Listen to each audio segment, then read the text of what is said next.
অন্য মানুষের কথায় নিজেকে ওজন করবেন না।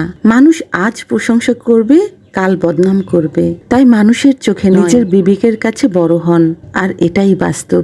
আসসালামু আলাইকুম বন্ধুরা, কেমন আছেন? চলে এসেছি একটি বড় ভিডিও নিয়ে। এখানে সবজি দিয়ে, মাছ দিয়ে সবজি রান্না করব। ফ্রিজে ইলিশ মাছ ছিল, এটা বেশ পুরনো একটি মাছ, বেশ অনেক আগের মাছ, খাওয়া হয়ে গেছে। ওই মাথা লেজ কিছু কাটা অংশ রয়ে গিয়েছে, তো ভাবলাম এটা দিয়ে কাঁচা কলা রান্না করলে বেশ ভালো হবে। যাই হোক, তো ইলিশ মাছ রান্না করতে আমি কাঁচামরিচ, পেঁয়াজ, মরিচের গুঁড়া, হলুদের গুঁড়া দিয়ে খুব সুন্দর করে মাছটা কষিয়ে নিয়েছি। ইলিশ মাছটা বেশ পুরনো হয়ে গিয়েছিল, এই জন্য আমি একটু বেশ সময় নিয়ে এটাকে কষাবো। সময় নিয়ে কষিয়ে তারপর এর ভেতরে দিয়েছি জিরা বাটা। জিরা বাটা সাধারণত ইলিশ মাছে দেই না, যেহেতু ফ্রিজে দীর্ঘদিন ছিল মাছ, এর জন্য দিলাম। যাই হোক, কষিয়ে দিয়ে দিলাম কাঁচা কলা লম্বা লম্বা করে কেটেছি আমি। লম্বা করে কেটে হলুদ দিয়ে খুব সুন্দর করে ধুয়ে নিয়েছি। যাই হোক, একটু কষিয়ে নিলাম। ইলিশ মাছ দিয়ে কাঁচা কলা খেতে ভীষণ ভালো লাগে, এটা আমার পছন্দের একটি রেসিপি। বিশেষ করে বর্ষাকালে এই সবজিটি দিয়ে, ইলিশ মাছ দিয়ে খেতে বেশি ভালো লাগে। যাই হোক, আরো কিছুক্ষণ কষিয়ে এবার প্রয়োজন মতো ঝোলের পানি দিয়ে দিলাম। যেহেতু আমি ঝোল রাখবো, এর জন্য ঝোলের পরিমাণ কিছুটা বেশি দিয়েছি।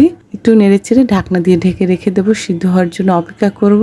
অনেকে কাঁচা কলা পছন্দ করে ভাজা করতে, কিন্তু ভাজা পছন্দ করে, কিন্তু আমি কাঁচা কলাটা ঝোলঝুলি আমার কাছে বেশি ভালো লাগে, ভাজাটা ভালো লাগে না। এক একজনের এক এক পছন্দ। আর রান্না করব ছোট মাছ চচ্চড়ি। এই ভিডিওটা আমার বেশ পুরনো, আমি আসলে এডিট করার সময় পাইনি, এর জন্য এটা দেওয়া হয়নি। এই দেখুন, কাঁচা কলাটা হয়ে গেছে। আমি একটি রসুন দিয়েছি, আপনারা কিছু মনে করবেন না যে ইলিশ মাছে কেন রসুন দিয়েছে। এটা জাস্ট আমি খাবো এই জন্য দিয়েছি। রান্নার শেষে দিয়েছি, সিদ্ধ হলে এটা ভাত দিয়ে চটকে খাবো। যাই হোক, এখন ওই ছোট মাছটি রান্না করার জন্য কড়াই তেল দিয়ে দিলাম। দিয়ে তেলটা একটু নেড়ে চেড়ে চতুর্দিক ছড়িয়ে দিলাম। চারপাশে ছড়িয়ে দেওয়ার পর এখন উপর থেকে মাছগুলো দিয়ে দিব। মাছগুলো বেশ ছোট হলেও মাছটা বেশ ভালো ছিল, খেতে বেশ ভালো হয়েছে। এই হাতি মাখি এটা টমেটো দিয়ে রান্না করলে বেশ ভালো লাগে, কিন্তু টমেটো ছিল না, যদিও ডিবে ছিল, ওটা দিলে অতটা ভালো লাগবে না, যার জন্য আর দিলাম না।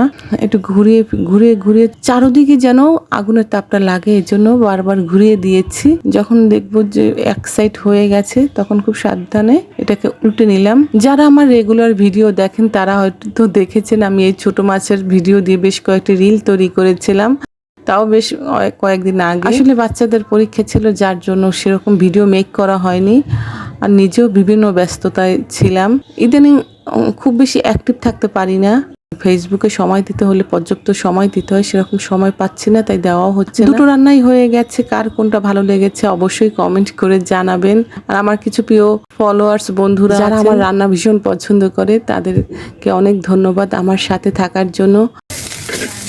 যাই হোক, কেমন হয়েছে কমেন্ট করে জানাবেন। অনেক ধন্যবাদ ধৈর্য ধরে ভিডিওটি দেখেছেন। ফেসবুক থেকে দেখে থাকলে ফলো করবেন, আর ইউটিউব থেকে দেখে থাকলে চ্যানেলটিকে সাবস্ক্রাইব করবেন। অসংখ্য ধন্যবাদ, সবাই ভালো থাকবেন। আসসালামু আলাইকুম।